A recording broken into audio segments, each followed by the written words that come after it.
Hey everyone, it's Alex, and welcome to this Marvel Snap guide. We're going to be discussing the top 10 best decks in Marvel Snap. If you'd like to support my content, hitting the like button is the best thing you can do. It's free, legitimately all that YouTube cares about. Let's get started with deck number 10, which is going to feature Sage. Sage is actually a card that is performing okay.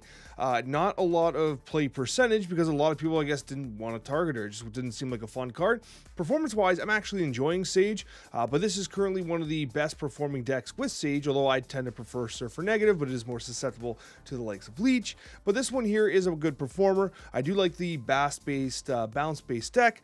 It does take a lot of practice to pile it correctly. What's really interesting about this deck and my experimentation with it is that you have a lot of cards at different power levels in surprising ways. Angela is usually like a 6, the Mysterios are going to be 0s, the Bishop is going to be whatever, a 3, and then so Sage often hits a lot of your own cards in addition to your opponent's cards as well, which is pretty damn cool. When you take into consideration the opportunity to use also Bloodstone to kind of amplify the amount of power being output, you got yourself a deck that actually is capable of performing. But if you don't have Sage, there's going to be better decks that you can look to, especially at a 53% win rate.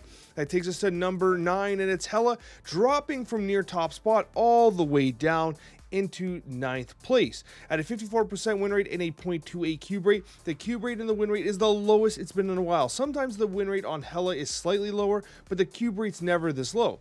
Obviously, this is Leech. Leech is being felt. Leech is being played pretty much everywhere, and a lot of the top base decks we're going to be talking about unfortunately have Leech in them, and the result is that Hela is taking an absolute beating from a meta standpoint.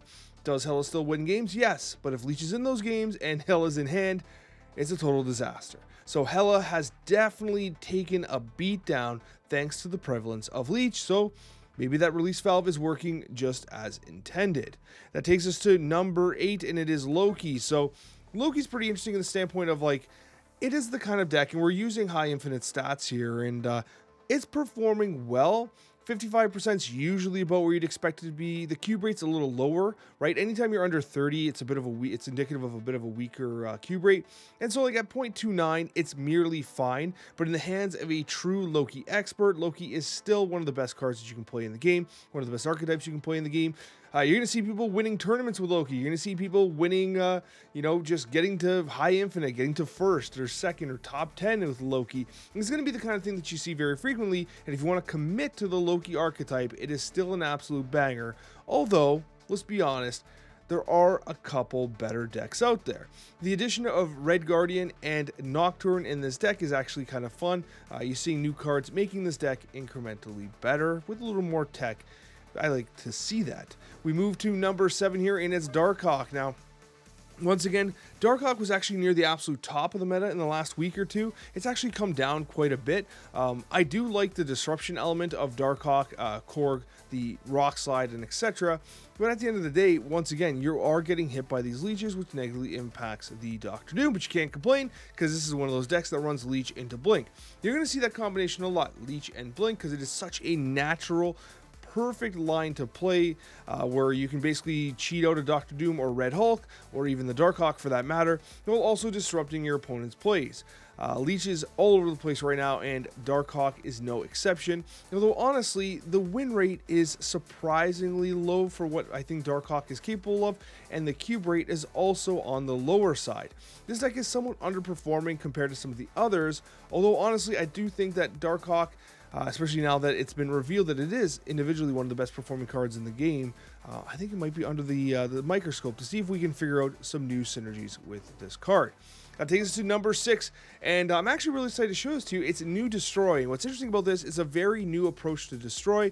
You don't often see kind of this method of utilizing Destroy. You have Annihilus, you have Death, you have Squirrel Girl. You got a lot of stuff going here. What's interesting about it is you can Killmonger your squirrels, obviously kill X-23 as well. Death just plummets in cost. You have the Lady Deathstrike where you can basically do the same thing on turn 5. Obviously Bucky Barnes is in this deck as well. It's just a really interesting way of playing Destroy.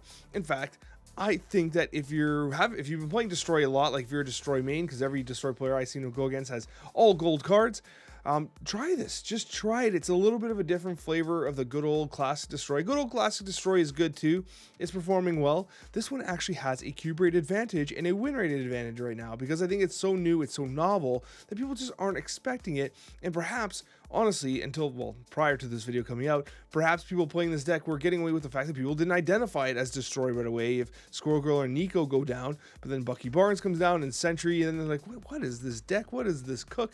Again, that's an advantage in this meta, okay? Playing something that surprises your opponent, it's more difficult for them to snap, you get more snap equity yourself, so hey, listen, subverting expectations can be a major tool in Snap, and this new Destroy deck does exactly that. I like it. I like it a lot. We go to number 5 here. We got Ongoing Move. Now, one of the most recent beneficiaries of the patch was Claw. Claw going up to +8 power on the location beside it there is pretty legit. When you add in the idea of using Cosmo and Jean Grey together with the conjunction of like Nightcrawlers and Jeffs and of course US Agent, you have a deck that actually really disrupts your opponent. What's interesting about this ongoing base deck is it's not using Spectrum. Instead of Spectrum, it's using Onslaught to take advantage of the Claw, the Iron Man, and of course the US Agent. You also have Miss Marvel, which is fantastic, and of course with Miss Marvel you're going to want to make sure that you place your cards in a manner that you can take advantage of the effect, because Miss Marvel takes some very macro focused planning very early in the game, although thankfully you have several cards here that move in the shape of Nocturne, Jeff, and Nightcrawler. Regardless, a really interesting take on the ongoing archetype. I'm happy that Ongoing is making a comeback. Last week we had Spectrum based decks, and this week we've got Claw with Onslaught. You absolutely love to see it. Coming in at number 4, we have Blink Tech. Now we're going to see a couple Blink decks here, and the first one here is one that features a lot of cards that I love. Red Guardian, one of my favorite cards in the game right now. Quake, a card that I simply cannot get over how good it is, and just a straight up value White Widow. You're going to see the standard Leech into Blink, Red Hulk, and Dr. Doom stuff. Weekend Mission actually features Magneto, so here's a Magneto deck for you, very high performing.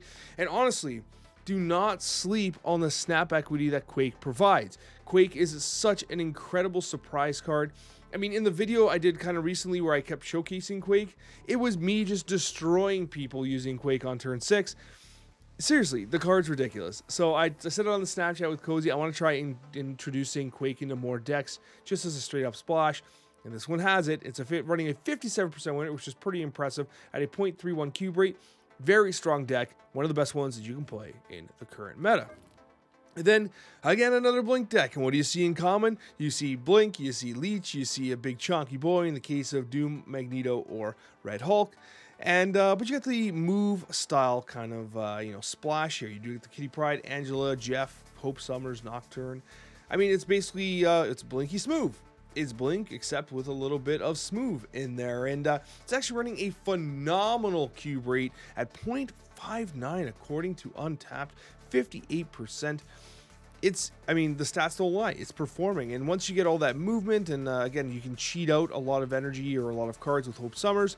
You get that Magneto out early, right? You obviously can play, Leech on top of Hope Summers, and then if you don't have Blink, you can play out your Magneto or your Dr. Doom or whatever. A lot of different options with this deck, all of which are revolve around getting your sweet, sweet cubes.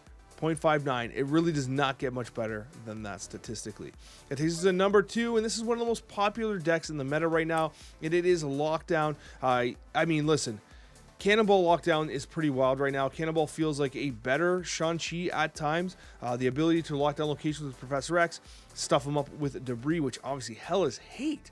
If you're seeing a lot of Hella, right, and you don't want to run Leech because you think Leech is cringe, something like this works really well because you occupy so much of their space on the board that ultimately, what are they going to do, right? What are they going to do other than lose, I guess, because of the amount of space you occupy? And then, of course, Dr. Octopus can be very disruptive as well, which can allow the Cannonball to truly shine.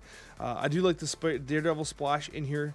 Honestly, the deck just performs really well. A 58% win rate, extremely solid, and 0.45 cube rate is incredible considering this deck is starting to be one of those ones that people are expecting. So running a cube rate that's that high, like if you honestly see Pro X debris, you know Cannonball's coming.